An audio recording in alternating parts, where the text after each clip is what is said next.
되게 유대인들 향해서 그 좋지 않는 시선을 가지고 또 좋지 않는 내용을 가지고 말하는 사람들이 많이 있죠. 뭐 지독하다, 뭐 샤일록이다, 뭐 그런 말도 있잖아요. 피 한 방울,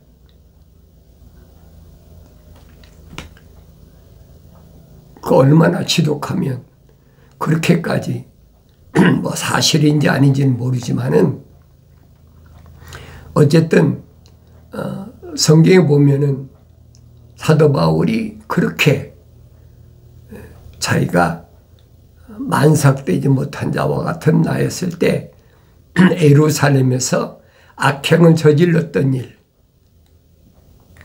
이런 일이 하루아침에 된 것이 아니란 말이에요. 그 사람들이 벌써 아브라함의 후손으로 야곱 때 애굽으로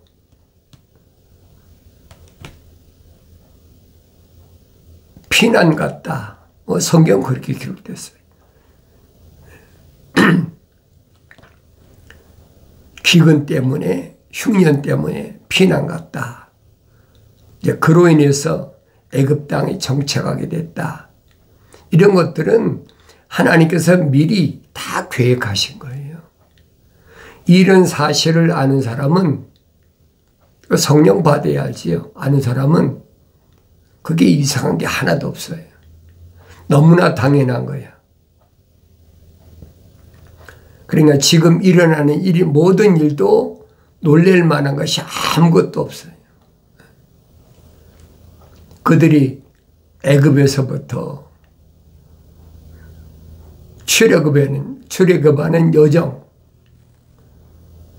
또 그들이 가장 성대하게 치르고 또 성경에 기록된 6월절이라는 행사, 이게 무슨 말인가를 올바로 아는 사람은 하나님의 거룩하신 큰 계획이 얼마나 귀하고 복된가 하는 것을 깨닫게 되는 거죠. 그런 거 아는 사람이 몇이나 됩니까? 만에 하나 찾기도 힘들고 10만에 하나 찾기도 힘들어요. 내가 늘 말씀드리잖아요. 출애굽한 이스라엘 백성, 남자, 그것도 20세 이상, 20세 이상은 하나님의 성막을 만드는데 한 세겔씩 헌금을 하잖아요. 여자는 해당이 안 돼. 남자만 해당되는 거지. 20세 이상 남자만 성막을 짓는데 한 세겔씩 헌금했다. 그러니까 60만 3,550세겔 가지고 2년 동안 지은 것이 성막이에요. 하루아침에 뚝딱 진 것이 아니란 말이에요. 광야에서 생각해 보세요. 광야에서 무슨 나무가 있다고. 그러니까 모세가 그 천사로부터 지시받은 대로 보면 시띠나무다 그랬더니 시띠나무. 시띠나무는 지금 아카시아 나무예요. 광야에 뭐 비가 자주 옵니까? 비가 안 오니까 아카시아가 나무가 있는데 아카시아 나무가 뭐 수십 년, 수백 년 되니까 클 수밖에 없죠. 이 아카시아 나무가 얼마나 단단한데 그걸 가지고 하루아침에 되겠습니까? 법계 만드는데도 시띠나무로 만들고 그리고 거기다 금을 입히고 생각을 해봐서 하루아침에 되겠나. 그러니까 성경에 2년 걸렸다 그랬어요. 2년 걸려서 성막이 완성됐다. 갖가지 또 무슨 휘장을 만들고 또 성막을 만드는데 뭐 무슨 무슨 가죽으로 어떻게 만들었다. 규격이 있잖아요. 그러니까 그렇게 어렵사리 만들었는데도 60만 3,550명 가운데 여호수아 갈렙 두 사람밖에는 요단강을 건너간 사람이 없다는 얘기예요. 항상 기억하셔야 돼요. 그러면 30만 분의 1밖에 안 된다는 결론이잖아요. 그러니까 요한계시록 가서 예수 그리스도에 관한 계시에서 7년 환란에서 대환란에서 나오는 사람들이 얼마나 많은지 흰옷 입은 무리가 셀 수 없이 많다. 그 말이 뭘 의미하는지를 깨달아야죠. 왜 과학이 발달하니까 이제는 하나님 말씀 읽긴 읽어도 믿어지질 않아. 그리고 육신의 정욕이나 안목의 정욕, 생의 자랑이 이것이 훨씬 매력이 있단 말이에요. 그러니까 이걸 벗어나기가 얼마나 힘들어요. 마지막으로 하나님께서 극단적인 방법을 쓰시는 거예요. 그거 다 계획이잖아요. 하나님 계획인데. 그러니까 요한계시록 14장에서 뭐라고 합니까? 주 안에서 죽은 자가 복이 있다 그러잖아요. 주 안에서 죽은 자가 복이 있다. 주 안에서 죽은 자가 왜 복이 있어요? 하나님이 특별히 간섭하시니까 그 사람이 순교도 하고 여러 가지 일로 잠드는 거죠. 육신인데 말씀드리잖아요. 이건 의식이 있는 하나의 집이지 더 이상 다른 걸로 생각하지 말라는 얘기예요. 다른 걸로 생각하는 것이 일반적인 하늘 아래 지식 아닙니까? 철학과 과학에서 이게 나다. 그러고 말하지만은 성경은 정반대잖아요. 이건 내가 아니다. 성령 받은 사도 바울이 설명하는데 그걸 부정하겠습니까? 이것은 육신의 장막집이다. 늘상 들어도 눈만 뜨면 그렇잖아요. 눈만 뜨면 먹어야 되고 입어야 되고 마셔야 되고 해야 되니까 그거에서 벗어나지 못하니까 자기도 모르게 그 습관이잖아요.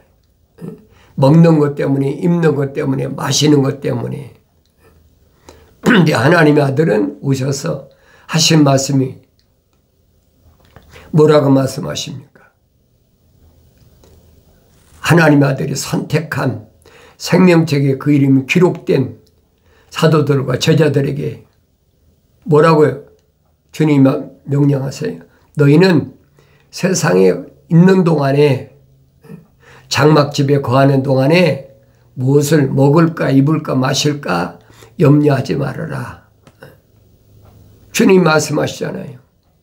그것은 하늘에 계신 아버지께서 이미 다 준비해 놓으셨다. 내가 세상에 나그네 같은 생활하는 동안에 어떤 경로를 통해서 어느 정도 어느 기간 동안 세상에 있어야 될 이미 다 결정해 놨으니까 그런 것을 염려하는 것은 누구냐? 이방인이다. 이방인이 누굴 가리킵니까? 유대인 사회에서는 유대인이 아닌 자를 가리키잖아요. 근데 성경에서는 이방인이 누굴 가리키냐면 하나님의 거룩한 사랑의 생명이 들어오지 않은 자, 그 사람을 가리키는 거예요. 그러니까 같은 유대인인데도 사도 바울이 설명하잖아요. 표면적인 유대인이 아니다. 얼마나 정확하게 사도 바울이 설명합니까? 내가 하는 말이 아니잖아요. 사도 바울이 증거하는 말이잖아요.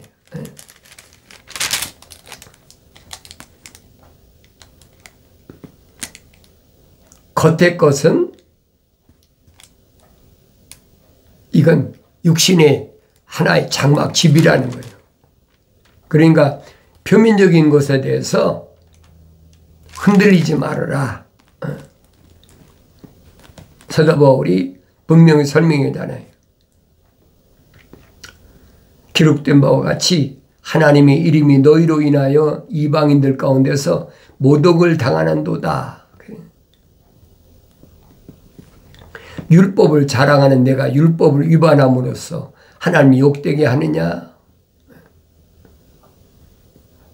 율법은 뭐예요? 계명의 하위법이라고 그랬잖아요. 계명이 원법이란 말이에요. 시행령인데 생활법인데 규례와 윤례인데 그렇게 우리만 율법을 받은 독특한 민족이다라고 자부심을 가지고 큰 소리 치면서 율법을 우습게 생각하는 거예요. 그러니까 내가 여러분에게 말씀드리잖아요. 기독교는 계명이 핵심이에요. 아무나 계명 받는 게 아니다. 아무나 율법 받는 게 아니다. 기억하셔야 돼요. 기록된 바와 같이 하나님의 이름이 너희로 인하여 이방인들 가운데 모독을 당하는도다. 내가 율법을 지킨다면 할례가 정녕 유익하지만 내가 율법을 위반하는 자가 되면 내 할례가 무할례가 되느니라. 율법을 지키면 할례가 온전하게 되는 거죠. 근데 율법을 어떻게 지킵니까? 여러분 613가지를 어떻게 지키겠어요? 생각을 해보세요. 그러니까 성막이 필요한 거예요. 성막을 그냥 주신 게 아니에요. 그래서 성막을 내가 말씀드렸잖아요. 그것은 찰리티, 하나님의 사랑이다. 계명을 주셨기 때문에, 율법을 주셨기 때문에 성막이 필요한 거지. 그렇지 않은 사람은 성막이 왜 필요합니까? 계명을 안 받았는데, 율법을 안 받았는데 왜 성막이 필요합니까? 필요치 않아요. 근데 어리석은 사람들이 그렇게 말하잖아요. 하늘의 종교가 저거 율법주의자다. 그 기독교 아니에요, 여러분. 율법이 있으니까 하나님의 아들이 오셔서 십자가 보혈로 제사함 받을 수 있는 거예요. 사도 바울이 설명하잖아요. 율법이 없을 때는 내가 죄인이 아니었다는 거예요. 뭐 정죄하는 게 있어야지 내가 죄인이 될 거 아닙니까? 하나님을 사랑하는 방법이 어떤지, 부모를 공경하는 것이 어떤 것인지, 간음하는 것이 뭔지, 살인하는 것이 뭔지, 도둑질하는 것이 뭔지, 내 이웃을 내 몸을 사랑하는 말이 무슨 말인지. 계명이 없는데 어떻게 합니까? 계명을 주셨기 때문에 성막이 필요한 거예요. 왜? 계명을 어기면 반드시 죽어야 되거든요. 그러니까 성막에 와서 1년에 한 번씩 7월 10일 날 제사 받는 제사를 드리는 거예요. 그러니까 그 제사를 드렸던 아론이 있잖아요. 아론. 그러니까 아론으로부터 시작된 제사장 제도는 어디까지 왔느냐. 뭐 바벨론에 포로 잡혀갔다가 아수르 포로 잡혀갔다가 그리고 그들이 2000년 전에 예루살렘으로 회복하잖아요. 말라기 선지자를 마지막으로 예루살렘에 회복하는데 그때 회복할 때 보면 그 율법의 총책임자가 에스라잖아요. 그런데 그 에스라가 누구냐면 아론의 16대인가 그럴 거예요 아마. 대제사장 아론의 16대 손이 그게 에스라인가 그럴 거예요. 그러니까 그 메대 파산 나라 페르시아지요. 지금 이란이란 나라인데 그때는 이름이 바뀌어서 메대 파사였다가 페르시아로 바뀌었어요. 페르시아의 코레스 왕 때 예루살렘으로 복귀를 해라. 그래서 예루살렘 성전이 지어지기 시작한 거 아닙니까? 그게 어디까지 갑니까? 그것이 다리오에서 아닥세르세스 망까지 가잖아요. 그때 에스라가 이제 예루살렘으로 귀환하는 그런 칙령을 받잖아요. 그런데 그때 아닥세르세스 왕이 뭐라고 얘기합니까? 성경에 보면 그랬어요. 에스라한테 하는 말이, 너 에스라는 네 손에 있는 네 하나님의 지혜를 쫓아 네 하나님의 율법을 아는 자들로 행정관과 재판관들을 삼아 강 저편에 있는 모든 백성을 재판하게 할지니라. 또 너는 율법을 알지 못하는 자들로 가르치라. 그랬잖아요. 율법을 알지 못하는 자들로 가르치라. 이게 명령이에요. 그러면서 네 하나님의 법과 왕의 법을 행하지 아니하는 자는 누구라도 사형이든지 추방이든지 재산 몰수든 투옥이든 그에게 신속하게 재판을 행할지니라. 그러니까 그 전통이 어디까지 왔느냐. 400년 후에 하나님의 아들이 오셨을 때 똑같이 시행된 거예요. 그러니까 그들이 잔인할 수밖에 없죠. 그러니까 감말렐이라는 교법사님께서 공부한 사도 바울이 그렇게 잔인할 수밖에 없잖아요. 성령 받기 전이니까. 그러니까 예루살렘에서 가진 악행을 다 저질렀다고 고백하잖아요. 그건 왜 그러냐. 하나님의 아들이 개혁했다는 사실을 알지 못하니까요. 성령 받고 나니까 알잖아요. 기독교의 본 모습을 올바로 알으란 말이에요. 기독교는 오직 유대교가 개혁된 것이 기독교예요. 뭐 로마 캐토릭이나 개신교나 여기서 개혁된 것이 기독교가 아니란 말이에요. 올바로 깨달아야 돼요. 그걸 세상에서는, 세상 지식에서는 안 가르칩니다. 그러니까 내가 여러분들에게 계속 말씀드리는 게 그거예요. 성경은 빠진 것이 없거든요. 세상 지식이 교묘하게 미혹하고 얼마나 합니까? 혼돈하지 않으려면 내가 올바로 알아야 되지요. 그러니까 사도 바울이야, 내가 율법을 지킨다면 할례가 정령 유익하지만 내가 율법을 위반하는 자가 되면 네 할례가 무할례가 되느니라. 그러므로 만일 무할례자가 율법의 의의를 지킨다면 그의 무할례로 할례로 여겨질 것이 아니냐. 또 본래 무할례자가 율법을 온전히 지키면 법문과 할례로서 율법을 범하는 너는 너를 판단하지 아니하겠느냐. 얼마나 정확히 설명하고 있어요. 율법을 받았다고 막 큰 소리 치면서 율법을 범하는 그런 짓을 하면서 표면적인 유대인이 유대인이 아니요 표면적인 육체의 할례가 아니니라. 내면적인 유대인이 유대인이요 할례는 마음의 할례니 영에 있고 법문에 있지 아니하는 것이라. 그들이 찬사하는 사람들에서가 아니라 하나님께서니라. 하나님께로부터 찬사받는 것이 참 기독교인이란 말이에요. 왜? 창세기 1장에 기록됐잖아요. 여섯째 날까지 물과 흙을 통해서 공중의 새나 땅 위의 짐승이나 또 땅 아래 물에 있는 물고기나 모든 걸 다 창조하시고 나서 제일 마지막에 여섯째 날 마지막에 뭘 창조했어요? 우리의 형상과 우리의 모습을 따라 사람을 만들자. 하나님 거룩하신 계획이잖아요. 그게 성경적 사람이란 말이에요.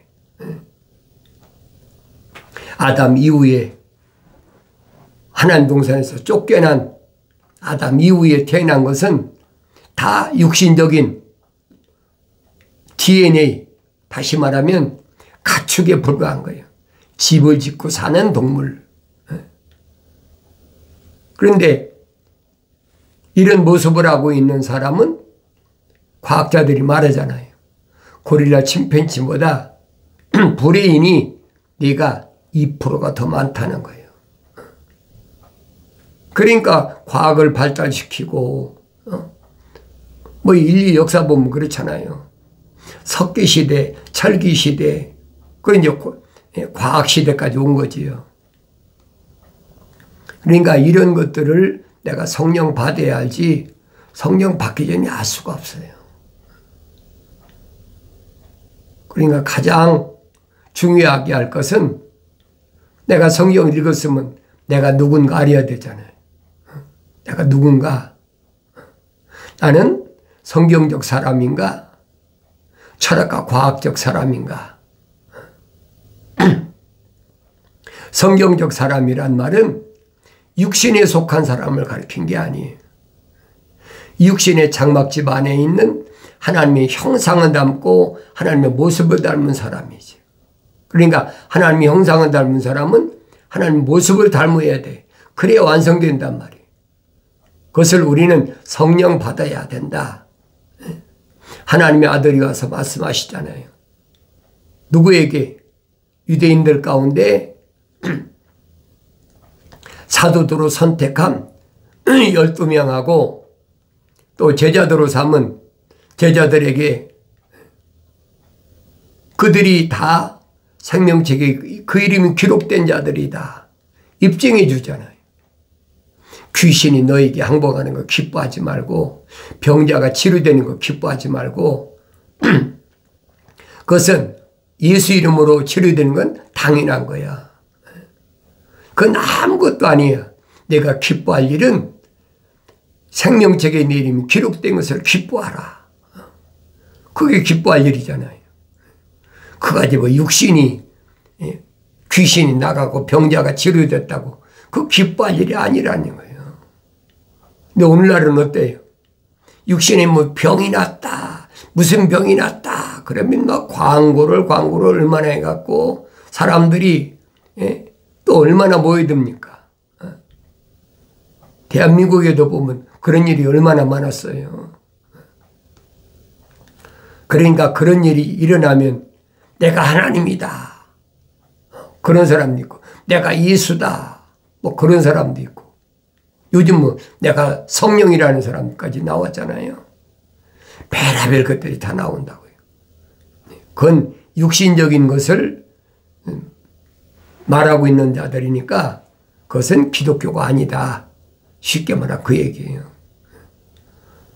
근데 사람들은 눈에 보이니까 뭐 병자가 치료 안 받고 다리가 뭐 하나가 짧은 사람이 안수하니까 뭐 늘어나고 그 실질적으로 보이잖아요.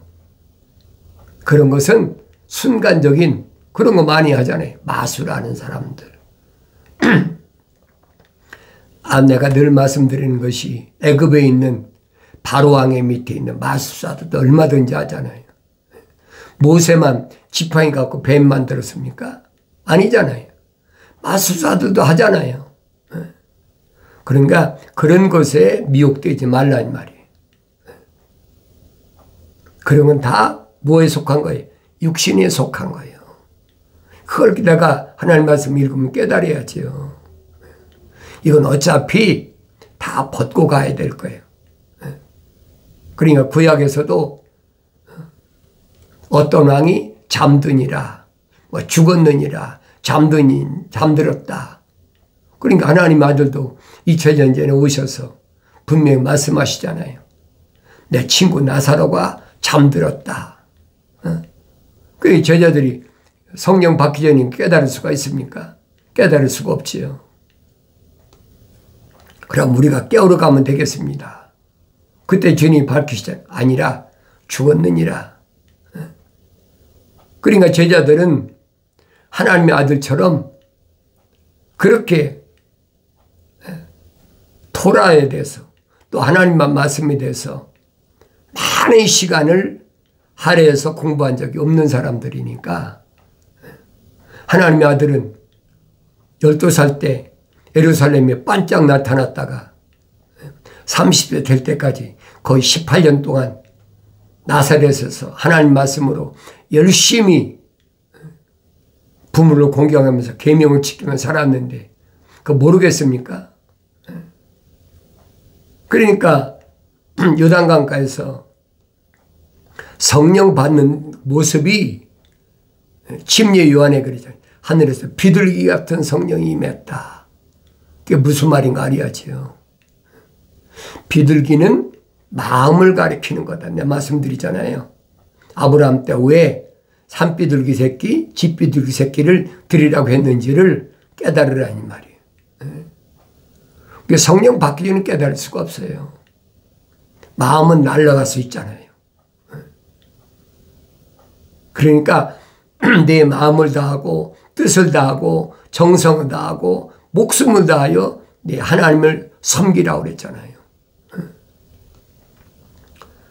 그러니까 하나님의 아들은 예루살렘에 6월절에 나타났다가 30세에 요단강가에서 침례받으실 때 그때까지 그 온 마음을 다하여 계명을 지켰다는 얘기예요.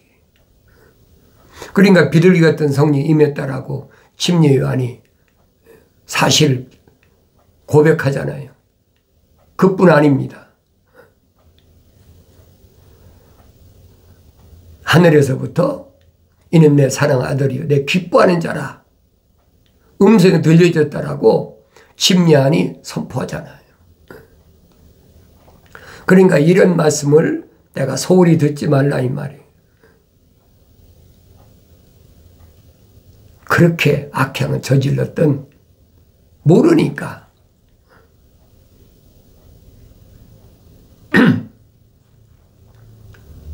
사울을 왜 부르셨나? 반드시 부르신다는 거예요. 내가 늘 말씀드리잖아요. 사도행전 읽을 때 왜 사울이 앞장섰는데 사울만 부르시고 나머지 동료는 안 부르셨느냐? 내가 결심 먹고 붙어야 되잖아요. 왜 그랬을까? 나중에 아나니아 선지자가 안수하면서 말하잖아요. 사울아, 하나님께서 너를 이방인에게 복음 전도자로 이미 정해놓으셨다는 거예요. 세상에 태어나기도 전에. 그럼 내가 보여야 될 거 아닙니까?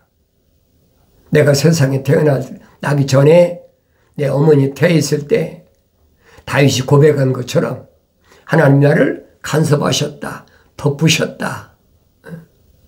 그러니까 내가 해야 될 일이 뭐냐? 하나님의 아들이 말씀하시잖아요. 나는 참 포도나무다. 가지가 나무에 붙어 있지 않으면 많은 열매를 맺을 수가 없다. 그러면서 열매를 맺어라.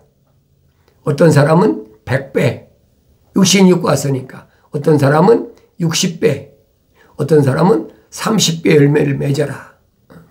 그럼 나는 열매를 맺어야 될지 그건 내가 결정할 게 아니잖아요. 이미 나를 세상에 내려보내신 하나님의 아버지께서 만세전에 다 계획해 놓으신 거예요. 나는 그 일을 향해서 달려갈 뿐이에요. 사도 바울이 그래서 뒤를 돌아보지 말고 뒤의 것은 끊어버리고 앞을 향해서 달려가라고 그러잖아요. 나의 책망 듣고 돌이키라. 보라 내 영을 부어서 내 말들을 알게 하겠다는 하나님 아버지 약속의 말씀이 마침내 이루어지길 바랍니다.